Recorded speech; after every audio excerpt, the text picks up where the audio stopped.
देवेंद्र फडणवीस यांच्या दिल्ली दौऱ्यानंतर आता एकनाथ शिंदे यांचा दिल्ली दौरा पाहायला मिळतोय।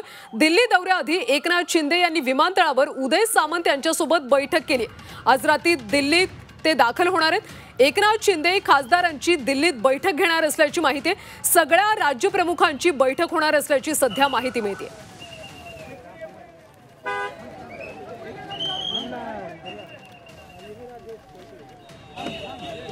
महत्त्वाची बातमी सध्या आपण पाहतोय। देवेंद्र फडणवीसांच्या दिल्ली दौऱ्यानंतर आता एकनाथ शिंदे यांचा सुद्धा दिल्ली दौरा आहे आणि दिल्ली दौऱ्याआधी एकनाथ शिंदे यांनी विमानतळावर उदय सामंत यांच्यासोबत बैठक सुद्धा केली। आज रात्री एकनाथ शिंदे दिल्लीत दाखल होणार आहेत। एकनाथ शिंदे दिल्लीमध्ये खासदारांची बैठक घेणार आहेत। खरं तर 20 ऑगस्टला शिवसेना पक्ष आणि चिन्हाबाबत सुनावणी होणार आहे आणि त्या पार्श्वभूमीवर त्यांचा हा दौरा आहे का अशा चर्चा आता सुरू झाल्यात। सोबतच महायुती सरकारमध्ये गेल्या काही दिवसांपासून कुरबुरीची सुद्धा चर्चा आहे। शिवसेना मंत्र्यांच्या गेल्या काही दिवसांपासून वादग्रस्त वक्तव्य, वादग्रस्त वर्तन सुद्धा पाहायला मिळते आणि त्या पार्श्वभूमीवर हा दौरा असल्याची चर्चा रंगल्याचं पाहायला मिळते। दिल्ली दौऱ्याच्या आधी एकनाथ शिंदे यांनी विमानतळावर उदय सामंत यांच्यासोबत एक बैठक घेतली। आज रात्री दिल्लीमध्ये एकनाथ शिंदे दाखल होणार। एकनाथ शिंदे दिल्लीमध्ये खासदारांची बैठक सुद्धा घेणार आहेत। सगळ्या राज्यप्रमुखांची बैठक होणार असल्याची माहिती आहे।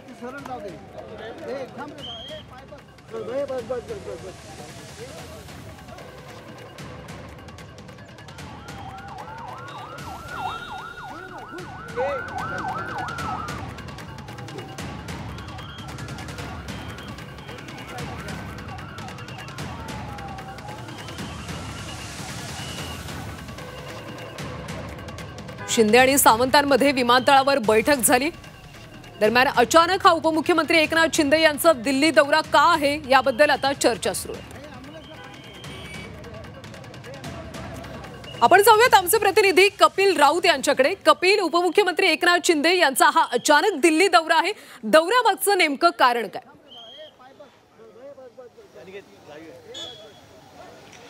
नक्कीच तुम्ही ते दृश्य पाहू शकता।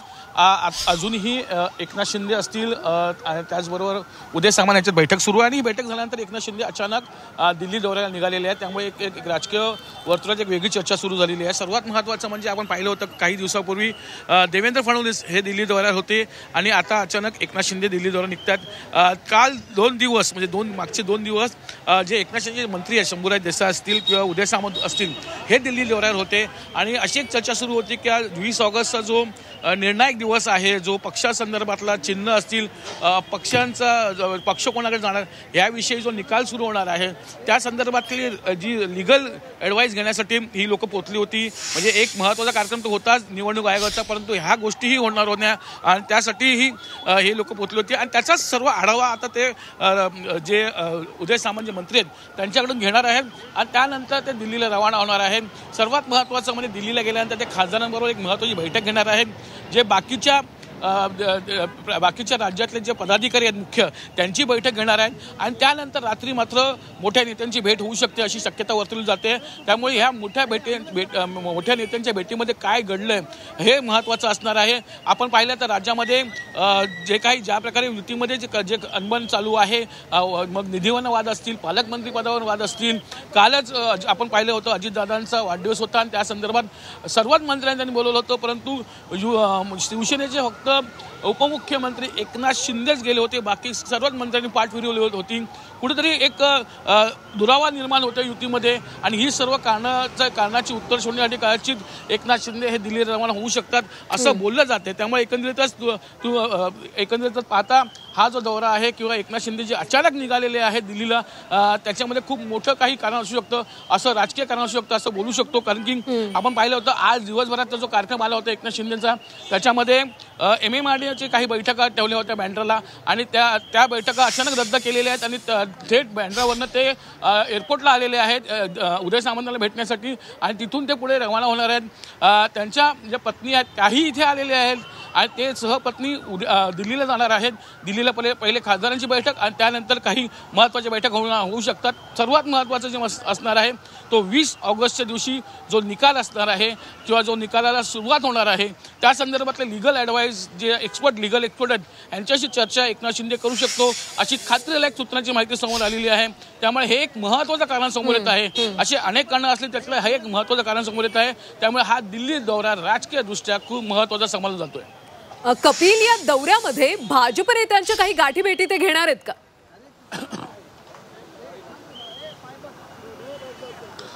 नक्कीच अजूनही गाठीभेटी गुलदस्त्यात आहेत, परंतु दिल्ली दौरा हा अचानक लागलेला आहे. हा प्लॅन नव्हता, कुठंही ठरवून हा दौरा नाही आहे. हा अचानक दौरा आहे. 2 मंत्री जेव्हा जातात दिल्लीला आणि त्यानंतर जेव्हा जे मंत्री दिल्लीला गेले त्यांना भेटण्यासाठी एकनाथ शिंदे स्वतः इथे पोहोचतात एअरपोर्टला. त्यांची बैठक घेतात. 15 ते 20 मिनिटं झाली आहेत. त्यांची बैठक सुरू आहे. त्यामुळे काल दिल्लीला काय घडलं ह्याचा आढावा एकनाथ शिंदे घेत आहेत आणि हा आढावा घेऊनच ते दिल्लीला रवाना होणार आहेत.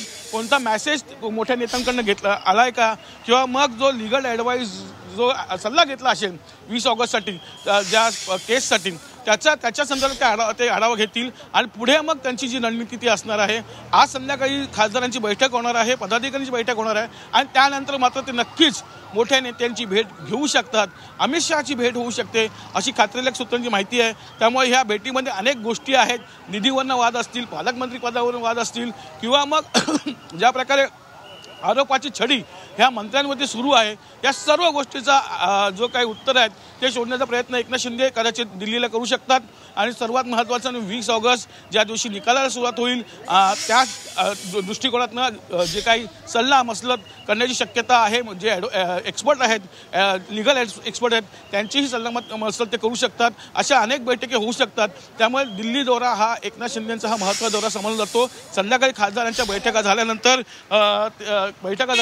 ते थेट नेत्यांना भेटू शकतात, दिल्लीतल्या नेत्यांना भेटू शकतात असं एक सूत्रांची माहिती समोर येत आहे. त्यामुळे एकंदरीतच हा दिल्ली दौरा खूप राजकीयदृष्ट्या असतील किंवा शिवसेना दृष्टिकोनाने खूप महत्त्वाचा समजला जातोय. कपिल, उदय सामंत आणि एकनाथ शिंदे यांच्यामध्ये अजूनही बैठक सुरू आहे का? आत्ताच बैठक संपलेली आहे. उदय सामंत बाहेर पडलेले तुम्ही दृश्यामध्ये पाहू शकतात का उदय सामंत आपल्या गाडीमध्ये बसलेले आहेत आणि उदय सामंत आणि एकनाथ शिंदे यांची बैठक संपलेली आहे आणि एकनाथ शिंदे जे आहेत ते आता एअरपोर्टकडे रवाना झालेले आहेत. दिल्लीच्या दिशेने रवाना झालेले आहेत. उदय सामंत बाहेर येऊन आता मीडियाशी संवाद साधू शकतात आणि जे काही नक्की कारण आहे किंवा जे दिल्ली दौऱ्याला ते गेले होते त्या दिल्ली दौऱ्यामध्ये त्यांनी काय काय घडलं ह्याची सर्व उत्तरं आपल्याला मिळू शकतात. उदय सामंत आता थोड्या वेळातच येत आहेत. तुम्ही बघू शकता उदय सामंत बाहेर पडतात एअरपोर्टच्या आणि ते मीडियाशी संवाद साधण्यासाठी थेट येत आहेत. आता उदय सामंत काय उत्तर देत आहेत? उदय सामंत 2 दिवस दिल्लीला होते, त्यांनी तिथे काही घडामोडींना हे केले का या सर्व गोष्टीची उत्तरं आपल्याला थोड्या वेळातच मिळू शकतात. सर तर ही दृश्य आपण पाहतोय. उदय सामंत आणि एकनाथ शिंदे यांच्यामध्ये बैठक झाली आणि बैठकीनंतर उदय सामंत आता माध्यमांशी काही बोलतील का हे पाहणं महत्त्वाचं आहे. कारण 2 दिवस उदय सामंत सुद्धा दिल्लीच्या दौऱ्यावर होते आणि आता एकनाथ शिंदे यांच्यासोबतची बैठक सुद्धा संपली आहे. त्यामुळे माध्यमांना काही उदय सामंत माहिती देतात का हे पाहणं आता महत्त्वाचं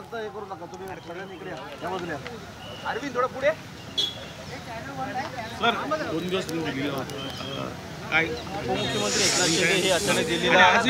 दोन दिवस नक्कीच आम्ही दिल्लीमध्ये होतो. राहुलजी शेवाळे देखील आमच्यासोबत होते. काल आम्ही निवडणूक आयोगानं जे आम्हाला निमंत्रण दिलं होतं की लोकशाहीमध्ये मतदानाची प्रक्रिया आहे त्याच्यापेक्षा सक्षम कशी करायची या संदर्भामध्ये जे शिवसेना पक्षाचं म्हणणं मागितलं होतं त्यासाठी माननीय एकनाथ शिंदे साहेबांनी मी असेल, शंभूराज देसाई असतील, राहुलजी शेवाळे असतील, मिलिंदजी देवरा असतील त्या चौघांना त्या ठिकाणी पाठवलं होतं. माननीय डॉक्टर श्रीकांत शिंदे साहेब देखील त्या शिष्टमंडळामध्ये होते, परंतु त्याच वेळेला त्यांचं लोकसभेतलं भाषण होतं त्याच्यामुळे त्या शिष्टमंडळामध्ये येऊ शकले नाहीत. परंतु जे काही वेगळ्या पद्धतीची बातमी आम्हाला ऐकायला होती की आम्ही धनुष्यबाणाच्या निशाणीसाठी निवडणूक आयोगाला भेटतोय, आम्ही सुनावणीसाठी निवडणूक आयोगाला भेटतोय, अशी कुठलीही शक्यता नाही. उलट आम्ही मतदार यादीमध्ये बांगलादेशी जर असतील तर ते काढून टाकण्याची मागणी केली. मतदार यादी ही आधारला लिंक करावी अशा पद्धतीची मागणी केली. आणि भविष्यामध्ये माननीय देशाचे पंतप्रधान नरेंद्र मोदी साहेबांनी जो निर्णय घेतला आहे 1 नेशन 1 इलेक्शन, याचं समर्थन माननीय एकनाथ शिंदे साहेबांनी देशात पहिल्यांदा केलं. त्याची जाणीव देखील आम्ही निवडणूक आयोगाला करून दिली आणि अतिशय खेळीमेळीच्या वातावरणामध्ये अर्धा तासाची आमची बैठक झाली. आता तुम्ही एकनाथ शिंदेंना भेटला, कारण आहे दिल्ली दौऱ्यात? आम्ही नक्कीच एकनाथ शिंदे साहेबांची आता भेट घेतली, कारण आम्ही यायला आणि ते दिल्लीला जायला हा योगायोग त्या ठिकाणी होता आणि म्हणून आम्ही भेट घेतली. पण जे काय वातावरण आम्ही तिथंच आता बसल्या बसल्या बघत होतो की शिंदेसाहेब दिल्लीला का चालले, नक्की कारण काय. दरवेळी अधिवेशनामध्ये पक्षाचे पक्षप्रमुख मुख्य नेते आदरणीय एकनाथ शिंदेसाहेब हे अधिवेशनाच्या कालावधीमध्ये दिल्लीला जात असतात. दिल्लीमध्ये जे आमचे खासदार आहेत त्यांच्याशी भेट घेत असतात, अधिवेशनाचा आढावा घेत असतात आणि जे राज्यप्रमुख आहेत, देशातले शिवसेनेचे राज्यप्रमुख आहेत, त्यांना देखील एकनाथ शिंदेसाहेब दिल्लीमध्ये भेटले आहेत आणि हा पक्षाच्या दृष्टीनं दौरा आहे. भास्कर जाधवांनी एक पत्र त्यांच्या कार्यकर्त्यांना समर्थकांना दिले की कुठेही जाऊ नका, थांबा. त्याशिवाय ते असंही म्हणतायत की 40 वर्ष मी राजकारणात आहे, कोणी मला शिकवू नये की मला काय करायचं. पहिली गोष्ट अशी आहे की भास्कर जाधव साहेबांनी जे भावनिक पत्र दिलं ही त्यांची भावना आहे. त्याच्यामुळे त्याच्यावर टीका करणं, त्याच्यावर काहीतरी वेगळं बोलणं हे माझ्यासारख्या कार्यकर्त्याला योग्य वाटत नाही. शेवटी माझ्याकडनं देखील जर काही पदाधिकारी बाजूला गेले तर मनाला वेदना होता, त्याच्याबद्दल दुमत असण्याचं काही कारण नाही. पण परवा देखील दिल्लीला जाताना जी प्रेस कॉन्फरन्स झाली त्याच्यामध्ये मी सांगितलं की ज्यांनी पक्षप्रवेश केला त्यांनी कुठेही माननीय भास्कर जाधव साहेबांवर टीका केली नाही. उलट त्यांनी असं सांगितलं की ज्या पक्षामध्ये माननीय भास्कर जाधव साहेबांचं खच्चीकरण होतं आहे, माननीय भास्कर जाधव साहेबांवर जबाबदारी दिल्यानंतर देखील जबाबदारी ते पार पाडत असताना त्यांना मान सन्मान दिला जात नाही, ही भूमिका त्यांनी जाधव साहेबांकडे मांडली. आणि त्याच्यानंतर सगळ्यात जवळचा पक्ष कुठचा तर तो माननीय एकनाथ शिंदे साहेबांच्या नेतृत्वाखाली शिवसेना म्हणून जो चालतो, जो वंदनीय बाळासाहेबांचा वारसा विचारांचा पुढे नेतोय, हा त्यांनी स्वीकारला आहे. आणि कुठेही त्या भाषणांमध्ये त्यांनी भास्कर जाधव साहेबांवर टीका केली नाही आणि आम्ही देखील कोणी भास्कर जाधव साहेबांवर टीका केलेली नाही. ठाणे शहर आणि दिवा परिसरामध्ये मराठी शाळांमध्ये तिसरी भाषा म्हणून हिंदी भाषा शिकवली जाते, जबरदस्ती शिकवली जात आहे. तसंच राज्य सरकार GR रद्द केल्याची माहिती देखील देण्यात आली, मात्र आमच्यापर्यंत कुठलाही असा GR पोहोचलेला नाही. अशा पद्धतीनं जबरदस्तीनं कुठच्या शाळेमध्ये जर केलं जात असेल तर मी स्वतः माननीय शालेय शिक्षण मंत्री दादा भुसे साहेबांची चर्चा करेन आणि जर एखादा विषय संपलेला आहे तो उकरून मुद्दाम काढण्याचा जर प्रयत्न कोण करत असेल आणि त्याच्यामागे राजकारण असेल तर आम्ही नक्की शोधून काढू.